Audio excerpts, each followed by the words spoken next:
इतना सब कुछ हो जाएगा मेरे गुमान में ही नहीं था, और ये अरीब भाई वालों ने क्या किया मुझे पता ही नहीं चला। खैर जब मैं सुबह सुबह सो के उठता हूँ और मोबाइल उठा के व्लॉग बनाने की तैयारी करता हूँ तो मेरी नज़र शकील पर पड़ती है। शकील जो कि मोबाइल चला रहा होता है, अमजद गाने सुन रहा होता है। तो मैं चल पड़ता हूँ वॉशरूम में। मैंने बोला चलो नहा के बाद में व्लॉग स्टार्ट करते हैं। खैर माँ जब नहा के आया तो अमजद अभी भी वहीं पे ही था और शकील भी वहीं पे ही था। खैर मैं फ्रेश होके आ गया था। खैर मैं तो फ्रेश होके आ गया था और मैं जब बाहर जाके देखता हूँ तो अरीब भाई माशाल्लाह नाश्ता बना रहे थे सबके लिए। तो मैंने देखा वाकई में यार अली भाई ने तो बिल्कुल माशाल्लाह परफेक्ट नाश्ता बनाया था, और सैंडविच थे, बर्गर जिंगर वगैरह सब कुछ बनाया हुआ था हरी भाई ने। फिर मैंने जब बाहर जाके देखा तो कड़कती धूप हो रही थी और इतनी गर्मी थी। फिर मैं तो अंदर चला आया क्योंकि मुझे भी धूप लग रही थी खिड़की से बाहर से। फिर मैंने अपना थोपड़ा दिखाया। उसके बाद मैंने जब देखा तो हरी भाई और शकील कुछ बात कर रहे थे, तो मैं भी बातें सुन।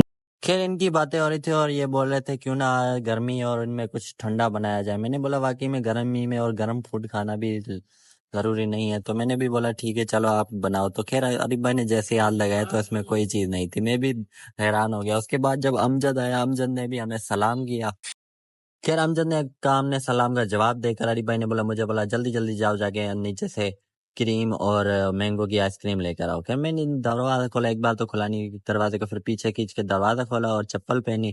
मैं निकल पड़ा अपनी मंजिल की तरफ। मैं अपनी मंजिल के निकलते आराम आराम से सीढ़ियों से जाते जाते, क्योंकि एक हाथ में मोबाइल था। फिर मैंने जब आइसक्रीम लेकर आ रहा था तो मुझे भागते हुए अरीब भाई ने आवाज दी जल्दी आओ शान, टाइम नहीं है हमारे पास। खैर मैं भी बिल्कुल भागते हुए गया ऊपर और जाके देखा तो माशाल्लाह जूस भी हमारा रेडी है, क्योंकि इतनी गर्मी में जूस का होना एक अल्लाह की बड़ी नेमत है। खैर आरिफ भाई बेचारे बर्फ वगैरह डाल रहे थे, अमजद देख रहा था। उसके बाद अमजद ने चाय को भी चलाना शुरू कर दिया।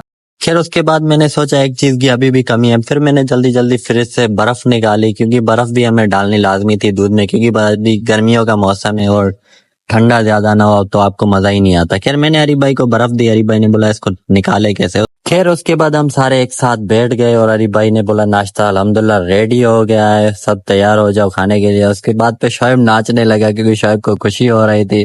शोएब की खुशी बर्दाश्त नहीं हो रही थी, क्योंकि आज हमने खुद नाश्ता बनाया था अपने हाथों से।